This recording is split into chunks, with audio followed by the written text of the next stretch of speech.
Hello, this will be chapter 55, The Lodgers from The Wild Robot by Peter Brown. Firelight spilled out from the nest and into the cold, blustery night. Roz sat inside and listened to the wind and to the soft pops and cracks of burning wood. And then the robot's keen hearing picked up another sound. Tiny footsteps crunching through the snow.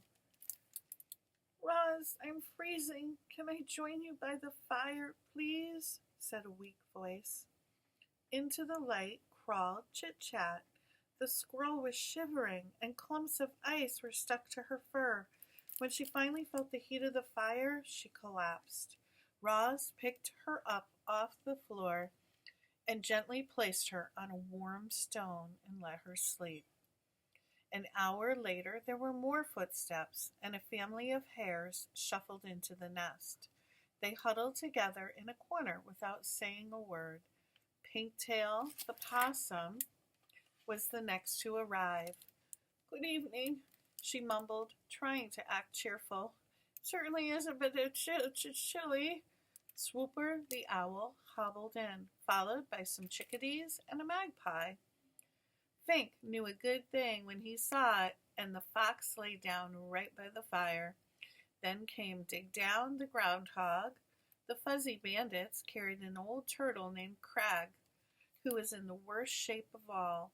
Creatures who should have been hibernating deep underground had been roused by the vicious weather.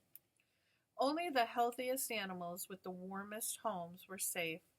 More and more weary animals appeared, and slowly the lodge filled up. This was the first time many of the lodgers had seen fire, and they gazed at it with a mixture of fear and hope. They could feel the fire's destructive power, but they could also feel its healing power as it warmed their bones.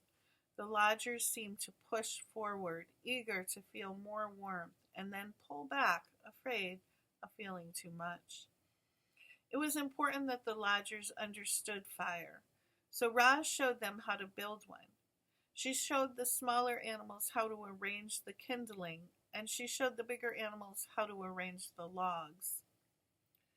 Bumpkin, Lumpkin, and Rumpkin struck the firestones together, and everyone cheered when they finally managed a spark. As Roz looked around, she saw moles curling up beside an owl, a mouse snuggling between two weasels, hares nestling against a badger. Never before had the robot seen prey and predators so close and peaceful. But how long could the peace possibly last? I propose a truce, said Roz, like the dawn truce. Everyone must agree not to hunt or harm one another while in my lodge. Very well, said Swooper, after consulting his carnivorous friends.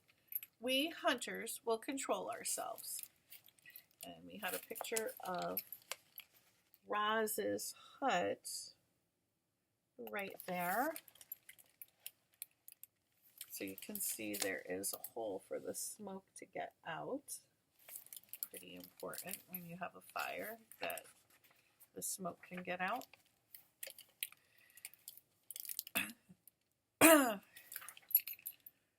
Oh, I think I forgot my robot voice. Okay. Then it is settled, said Roz. My home is a safe place for all. Just pretend I used the robot voice earlier. One by one, the lodgers each fell into a deep sleep. Even the nocturnal creatures, usually wide awake at the hour, gave in to the coziness of the nest. The robot stood out of the way and quietly tended to the fire as her guests slept through the night. Only when daylight was streaming in through the door did the lodgers finally begin to stir. You are all welcome to stay here as long as you like, said the robot as the animals rubbed sleep from their eyes. My home is your home. Thanks a lot, Roz. Fink carefully stepped over a hare and a woodpecker on his way to the door.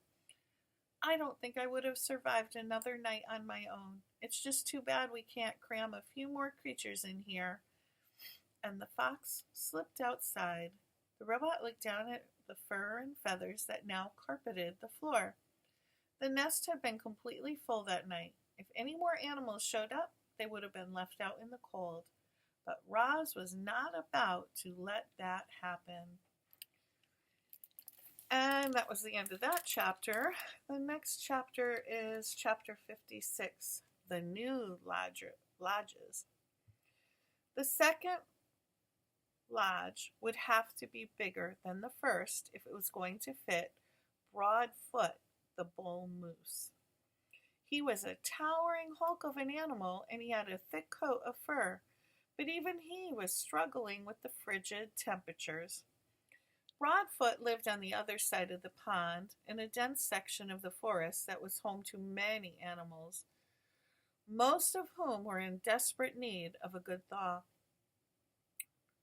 The winter days were short, so there was no time to waste, and rather than walking all the way around the pond, Roz tested its frozen surface to see if it was safe to cross.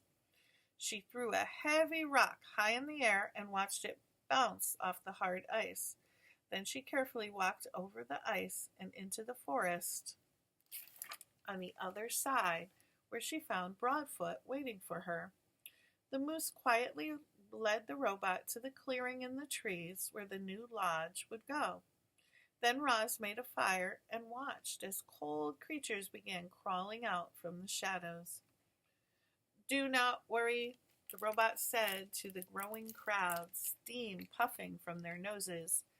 "You will all be warm soon, but I need your help."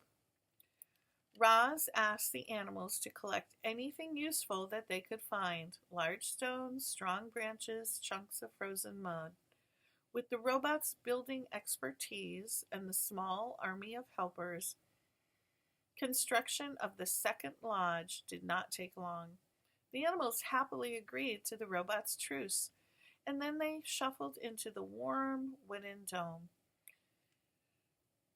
"If you keep the fire alive, it will keep you alive," explained Roz as she dropped another log onto the flames.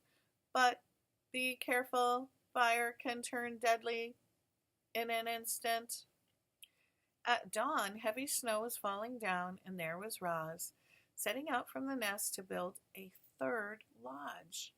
She trudged into the great meadow, where fierce winds had created enormous sweeping snowdrifts. She powered through and finished the job, and was soon beginning work on a fourth lodge, and then a fifth. The island became dotted with lodges that all glowed warmly through those long winter nights, and inside each one, animals laughed and shared stories and cheered their good friend Roz. And that was the end of chapter 56. Stay tuned for chapter 57.